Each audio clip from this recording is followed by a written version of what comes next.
begin steaming milk, you'll want to purge out any excessive moisture from the steam wand. Begin by positioning your steam wand just off center and to spin the milk into a vortex within the pitcher. Gently allow air to break the surface of the milk to create microfoam. Once you've produced enough texture, submerge a steam tip further to continue heating and mixing your milk. Begin your pour quickly to avoid separation of your milk and microfoam. While pouring, start with your cup on a large angle. This will give you a greater surface area and allow the stream of milk to keep below the surface of the espresso's crema.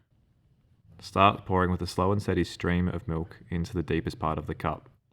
Keep the jug a steady few inches from the surface of the coffee at all times.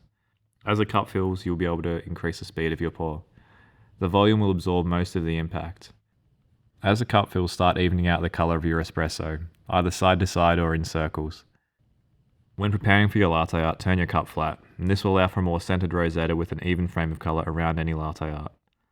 Stop mapping and slow your stream of milk before lowering the jug to the surface. Keeping a steady side to side rhythm, push in to push out the base around the edge of the glass before moving back in the same rhythm. Lift the jug back to 2 inches before slowly pulling it through the centre of the rosetta, and this will neatly fold the leaves in half.